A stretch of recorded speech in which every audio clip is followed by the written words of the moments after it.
Time Break, en direct sur MRG.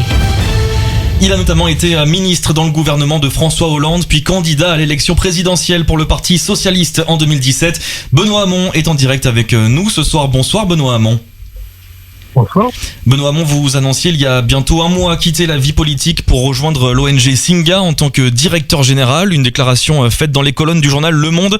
Vous parlez notamment d'une génération qui abandonne le jeu politicien quand la politique ne peut plus rien. Est-ce que vous quittez la politique par dégoût, Benoît Hamon ? Non, pas par dégoût. D'ailleurs, même j'encourage plutôt tous ceux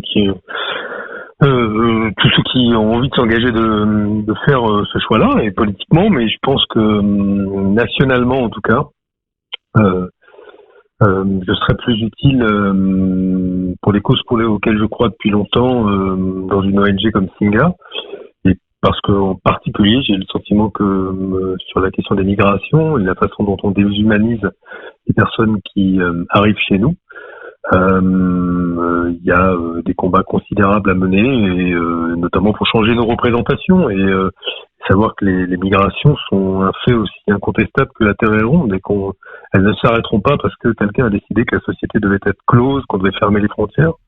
Et tout le sujet, c'est de savoir quelles opportunités on tire pour ceux qui arrivent et pour les sociétés qui accueillent. C'est ce que fait Singa, c'est les raisons pour lesquelles j'ai été rejoint. Et alors dans ce cas, c'est pour vraiment mener le combat sur le terrain, c'est ça ? Oui.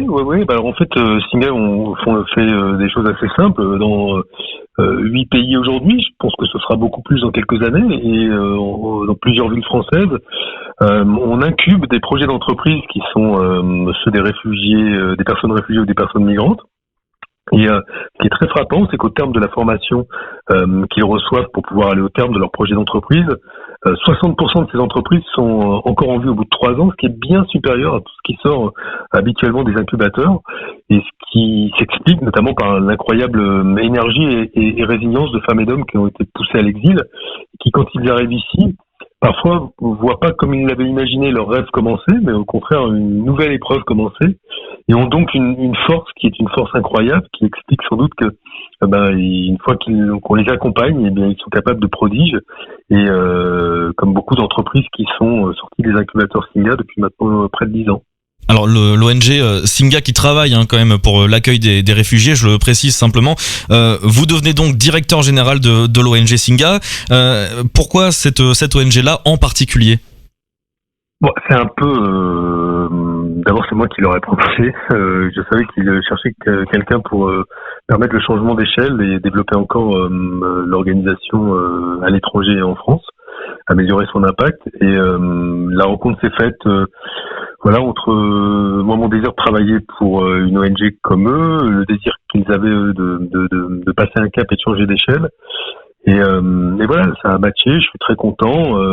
Singa, c'est aussi peut-être quelque chose que vous connaissez à MRG, il y a un programme qui est assez connu maintenant, qui s'appelle J'accueille, et qui permet à des familles françaises d'héberger un réfugié, une personne réfugiée ou une personne migrante.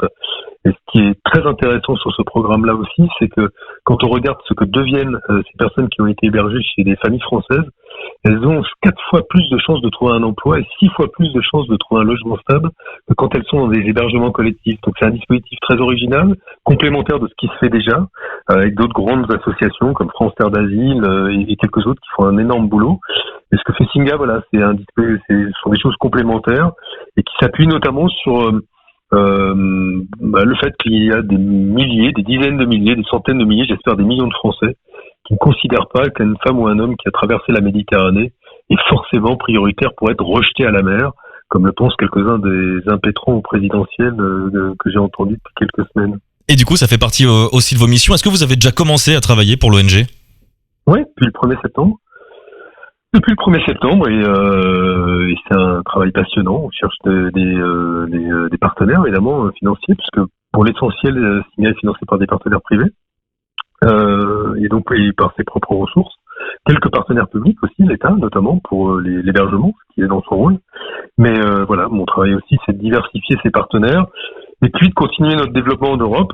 Singa, c'est Zurich, Genève, Stuttgart, Berlin, Barcelone, Marseille, Luxembourg, Bruxelles, bon bref, plein de villes et faut qu'on continue à se développer. Le Québec aussi, le Canada, voilà. Donc on va continuer notre développement. Benoît Hamon, au moment où vous annoncez que vous quittez la vie politique, vous êtes encore conseiller régional en Île-de-France, vous êtes élu. Vous avez été élu au mois de juin dernier. Est-ce que à ce moment-là, vous ne saviez pas encore si vous alliez quitter ou pas ce poste? Alors, est-ce que c'est fait depuis? Et sinon, est-ce que ce sera fait?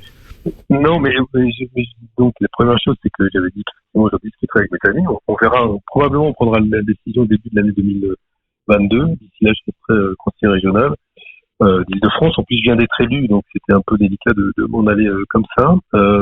Bon, mais la vérité, c'est que le terrain sur lequel j'étais attendu, c'était le terrain national, et j'ai dit que je m'engagerais pas dans le débat présidentiel, que je me mettais vraiment, voilà, que j'abandonnais la vie politique nationale. Bref, ce mandat de conseiller régional, j'observe que, oui, bon, que tout le monde se veut me pousser en dehors du conseil régional. Et ben, avant de répondre aux uns aux autres, j'en parle d'abord avec mes amis au conseil régional. Donc, vous saurez ça en 2022. Benoît Hamon, Axel Rebaud a une question à vous poser. Benoît Hamon, aujourd'hui, donc vous quittez la vie politique. Elle ressemble à quoi maintenant, votre journée type? Qu'est-ce que vous faites concrètement au sein de cette association au jour le jour? Moi, j'y passe la journée. Je passe la journée dans les locaux, dans la rue de Montreuil à Paris de Singa, où en fait, à animer les équipes de Singa Global que je dirige, mais aussi à coordonner nos différents programmes partout en Europe, en tout cas un peu dans le monde avec le Canada. Et donc c'est ça la journée type de Benoît Hamon aujourd'hui, ce qui sur le fond est pas très différent des engagements que je pouvais avoir auparavant. Parce que on est sur des combats qui sont des combats semblables à ceux que j'ai menés quand j'étais dans le champ politique, mais c'est sûr que mes journées sont très différentes de celles que je menais quand j'étais ou un élu, ou un parlementaire, ou un ministre. Oui, après je retrouve l'intérêt. Merci Benoît Hamon d'avoir répondu à notre invitation et surtout d'avoir répondu à nos questions. Je rappelle que vous êtes désormais donc le directeur général de l'ONG Singa Global qui travaille donc sur l'accueil des réfugiés. Merci Benoît Hamon.